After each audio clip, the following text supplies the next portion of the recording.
La entrevista del Telematutino 11, gente importante, a tratar temas importantes, nos acompaña Daniel Toribio. Daniel Toribio es un economista de larga data, fue profesor, fue secretario de Finanzas, ministro de Finanzas, administrador del Banco de Reservas, y bueno, ahora es secretario de Finanzas de la Fuerza del Pueblo y miembro de la dirección política.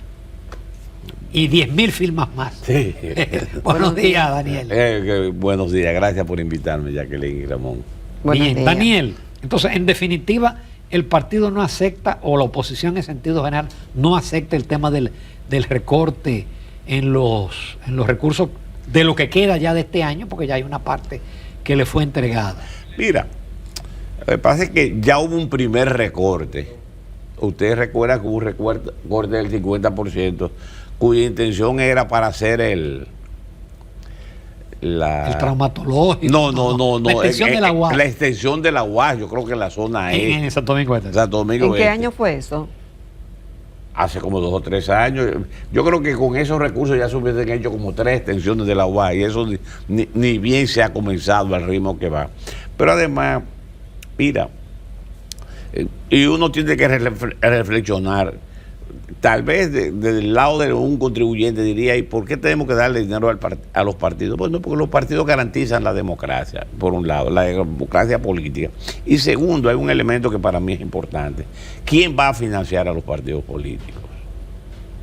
Tú dirás, bueno, sus afiliados, sí, pero eso es posiblemente lo menos. O sea, ¿de dónde va a salir el dinero? Del narco, de los empresarios que van a condicionar las políticas públicas y no del beneficio de la población. Pero que sale de ahí, como quiera son de los empresarios, y como quiera también dicen que son del narco. Sí.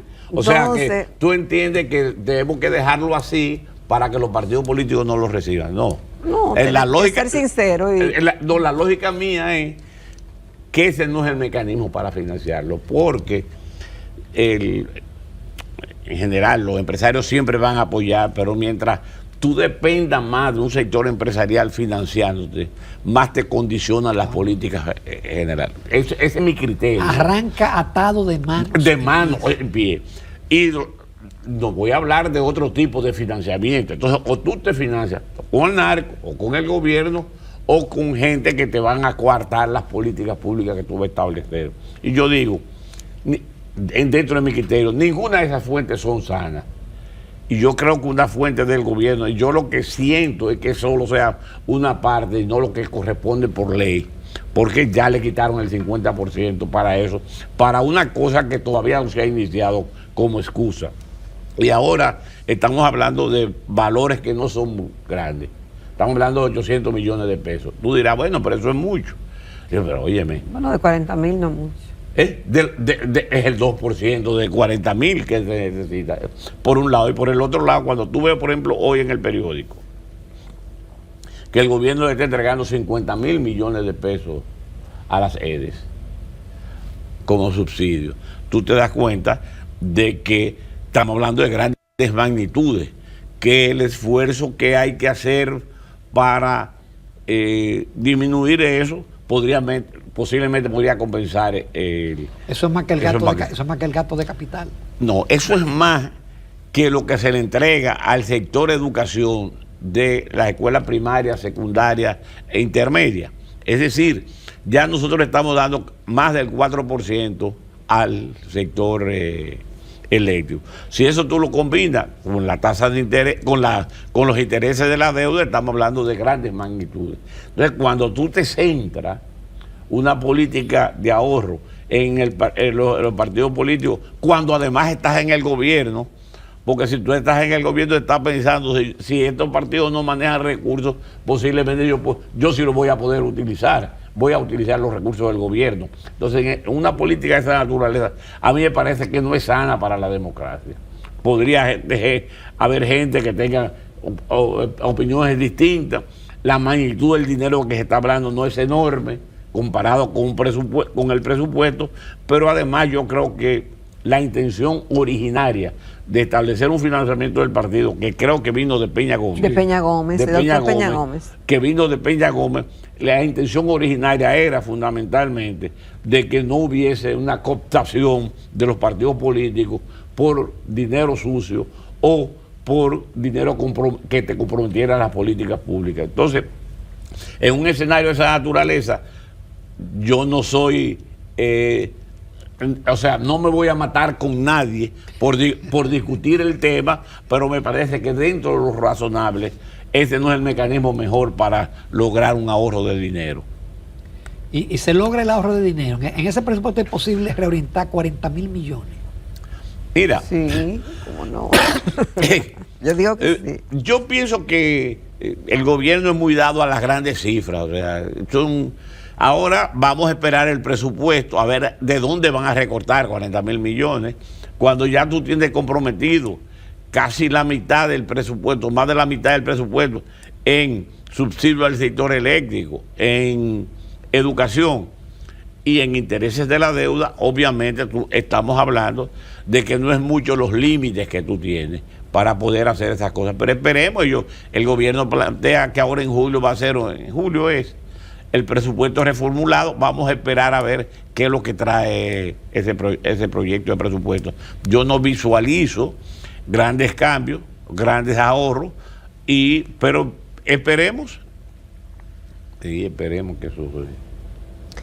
Y en medio de esta situación que estamos viviendo, que hemos tenido logros en algunas áreas, en otras no tanto, y obviamente todos estamos asustados de cómo venga el panorama internacional y de la repercusión local que pueda tener en el país.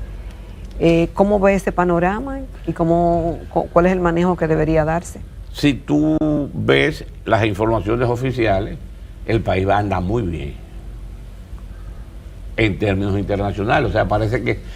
recuérdate que cada vez hay que buscar una razón de una crisis. O sea, antes fue la crisis, la guerra de Ucrania y Rusia, ahora es esto, pero la realidad es que cuando tú ves, por ejemplo, que las exportaciones crecieron un 27%, que la inversión extranjera está creciendo, que que seguimos contando buenos turistas, muchos turistas, ¿qué más? Zona Franca va hacia mejor, es decir, las remesas siguen creciendo. O sea, parecería ser que el sector externo no nos está dando problemas a nosotros. Parecería ser. Ahora bien, por lo menos hasta ahora, ¿verdad? Claro. Porque también es una siembra, uno cosecha hoy, compran vuelos hoy, vacaciones y demás, inversiones que no fueron de ahora para ahorita. Entonces, vamos a ver cómo sigue este trimestre. Ojalá y siga igual como está, pero cuando me están hablando a mí de una crisis internacional y yo veo que los números no me dan, parecería ser que la crisis internacional nos está beneficiando, no perjudicando. Ahora, hay temas que sí son puntuales para la República Dominicana, para el dominicano común, por ejemplo, la inflación. Ya la inflación a abril rompió el techo del 5%. Recuérdate todo el esfuerzo que hizo el Banco Central de alguna forma u otra de presentar los números 4.95 el año pasado para no llegar a 5, pero obviamente ya fue casi imposible no reconocer que el techo del 5% se rompió. Pero una inflación mundial. Vamos a verlo en este escenario. Sí, pero Centroamérica está por debajo, a excepción de Honduras. Todos los países centroamericanos tienen una inflación menor que la de nosotros. Tiene menor que nosotros Panamá. Costa Rica es negativa. ¿Sabes lo que quiere decir? Costa Rica está por debajo de la inflación. El nivel de precios bajó. El Salvador, Guatemala. En estos 4 meses tiene una inflación menor. ¿Cómo entonces tú te explicas que teniendo un sector externo robusto, por lo menos en el cuatrimestre, hacia futuro veremos, pero por lo menos en el cuatrimestre, tú entonces te encuentres con una economía como la centroamericana, con inflaciones menores que la de la República Dominicana? Y yo te voy a decir lo siguiente: para el Banco Central puntualizar que la inflación rompió el techo del 5%, me imagino que será doloroso, porque para ellos la meta es 4 más o menos 1, entre 3 y 5. Ya 5, aunque sea 5.11, es mucho. Pero además, cuando uno ve el informe del Banco Central, dice, alimentos y bebidas decreció. Bueno, pero cuando tú veas el dato, tú te das cuenta que decreció porque en el mes pasado hubo un tema con los pollos y los plátanos.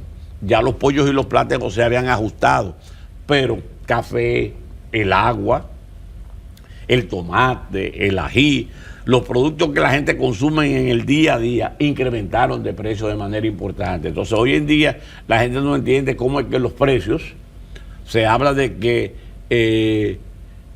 si alimento y bebida en el mes de abril bajó un poco, como no se ve en el colmado, como la gente cuando va al supermercado dice, y a nosotros los economistas, yo insisto, nos gusta hablar mucho del promedio, pero la gente no vive de los promedios, la gente vive del día a día, en un colmado donde va a comprar cosas que todos los días le suben, por las razones que sean, por los mecanismos de distribución, porque tiene que comprar en el colmado, porque como oí los otros días, tiene que utilizar el cuaderno para que anote, fíjame 2 libras de arroz, o sea, todas estas cosas que por lo menos son muy normales para una parte de la población dominicana, son lo que afecta. Mira, yo estaba viendo el dato.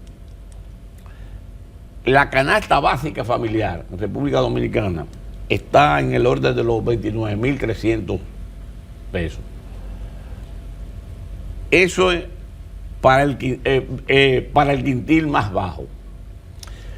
Pero el trabajador que trabaja en empresas grandes gana casi 30.000 pesos. La diferencia queda en 600 y pico de pesos. Eso es lo que le queda a una persona que trabaja en una empresa grande para transporte, para llevar a sus hijos para la escuela, para salud, para una serie de cosas. Eso es inaguantable para la población dominicana. Entonces, desde un escenario donde tú digas, bueno, de aquí las cosas van bien, no van bien, la gente no se siente cómoda, la gente está sufriendo para pasar el día, para llegar al fin de mes. Entonces, la economía dominicana, por lo menos para esa parte de la población, no está en su mejor momento. Daniel, y si el gobierno no asume como está asumiendo, o dicen ellos que están asumiendo cada semana 1.000 y pico de millones de pesos para no subirle totalmente el tema del petróleo a los combustibles. Mira, una de las grandes quejas que debe venir de todo el mundo es la transparencia en la definición de los precios de los combustibles. Porque ¿cuánto recibe el gobierno como resultado del incremento de los precios de los combustibles? Recuérdate que los combustibles tienen un impuesto ad valorem. Entre otros, pero impuestos ad valorem. ¿Qué quiere decir? ¿Cómo sé? Que mientras más sea el valor, mayor es la cantidad de dinero que recauda el gobierno. Si es así, ¿cuánto más recibe por el incremento de los precios de los combustibles? Entonces, posiblemente, yo no lo sé, porque la determinación de los combustibles es una especie de caja negra en el cual uno no sabe lo que está habiendo adentro. ¿Cuánto de ese subsidio, o que tú llamas subsidio, no es subsidio nada, sino es el resultado de que los precios de los combustibles subieron y tú estás recibiendo más? Entonces, muchas veces, y yo digo, pues a nadie le gusta pagar precios caros de los combustibles, ni impuestos, pero a la gente le gustaría saber cómo eso se determina. La gente, por ejemplo, yo me río muchísimo, porque una gente, ahora lo vi en las redes, el viernes fue a comprar, o el jueves, gasolina premium,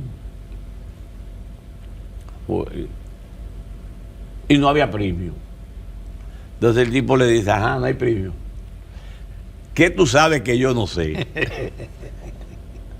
O sea, ¿qué significa para una gente que tiene información privilegiada la diferencia entre saber si va a aumentar o va a bajar un precio de los combustibles? Eso tiene un valor económico. Claro. ¿Cuánto? Yo no lo sé. Pero es mucho. Porque posiblemente en miles de galones, $1, 50 centavos, es mucho. Ahora, la pregunta que yo me hago, ¿por qué no hacer esto transparente? ¿Por qué no saber que todo el mundo, lo mismo que sabe tú, que sabe el otro, también lo sabe el público? Entonces, tú deberías determinar, por ejemplo, en algunas ocasiones, yo no sé si fue ahora, porque, insisto, es una caja negra, uno no sabe cuándo es, se incrementan márgenes de comercialización y tú no sabes. ¿Y cuántos márgenes de comercialización se incrementó para que yo esté comprando el combustible más caro? No lo sé. Cualquier cosa que yo diga al respecto de eso, yo no estoy diciendo la verdad, porque no lo sé. Entonces, el gobierno no ha entendido que si quiere hacer las cosas bien, debe comenzar por ser transparente en lo que está haciendo. Porque sin esa falta de transparencia, la gente siempre va a entender que algo se está manejando de manera incorrecta. Y lo único que tal vez uno le podría pedir ahora al gobierno, díganme, explíquenme, ¿cuánto es qué? ¿Y por qué se modificó esto y por esto? Y eso hacerlo toda la semana. Si no, vamos a tener siempre la duda de cómo se está determinando esos precios y cuánto de verdad se está subsidiando. Nos vamos a comerciales. Nos quedan otros temas con Daniel Toribio. Sí. Quédense con nosotros. Continuamos esta mañana en Telematutino 11 conversando con el licenciado Daniel Toribio. Él es economista, secretario de Finanzas de Fuerza del Pueblo y miembro de la dirección política de ese mismo partido. Licenciado, usted ha estado hablando del tema de la transparencia, por ejemplo, en el tema del financiamiento de los partidos y la reducción que pretende hacer el gobierno en ese propio sentido y que ya había hecho. También el tema de los precios y en el tema finalmente del precio de los combustibles. Pero ¿qué ocurre? Que ninguno de los partidos que nos han gobernado en los últimos 20 años han sido transparentes en ninguna de esas áreas. No lo fue el PLD y ahora tampoco lo es el PRM. Desde Amaury Justo Duarte, que era presidente de la refinería y publicaba una fórmula toda la semana y creíamos que sabíamos cómo se determinaba el precio de los combustibles, eso se perdió. Hasta la fórmula que decía Ito Bisonó, y ahora no sabemos, y ninguno de los gobiernos dicen cómo es que se calculan esos precios. El tema de los partidos por igual, no son transparentes ni dicen cuánto gastan, en qué gastan, y como quiera siguen tocando las puertas de los empresarios, por decir empresarios y de otros, y de otras fuentes. Entonces, a la clase política dominicana no le hace falta un ejercicio de transparencia colectivo. Mira, lo que pasa es que la actividad política parte del supuesto de una realidad. Por ejemplo, este gobierno, el gobierno actual, llegó sobre la base de la fórmula. Una de las razones por las que la gente le votó es por lo de la formulita o no. Entonces, obviamente, después de casi 7 años de gobierno, casi 6 años de gobierno, es muy difícil que no pueda explicar el mecanismo. O sea, que yo recuerde, ahora mi memoria no es que me ayude mucho. Una de las cosas que era clara en la Secretaría de Industria y Comercio antes, o Ministerio de Industria y Comercio, era hacer pública los márgenes de comercialización y cuándo se incrementaba y las decisiones, y eso se discutía y qué se hacía. Obviamente, te digo lo siguiente, cual que sea el gobierno debería transparentarlo. Ahora, debemos reconocer que este gobierno llegó sobre esa base. Como llegó sobre la base, nada más hay que recordar aquel discurso famoso del presidente en el que planteó los límites para no modificar los precios de los combustibles. No sé si ustedes recuerdan que era 80-120, pero en ningún caso ha llegado a 120 y en muchos casos ha bajado de 80. Y tú dirás, pero cuando bajó de 80 era para compensar el monto total que había subsidiado. Yo te digo, es verdad, posiblemente, sí. Eso sea, pero dilo. Lo único que yo te digo, está bien. Mira, bajó de 80, está en 70. El precio debería ser menos del que estamos. Pero como yo te subsidié,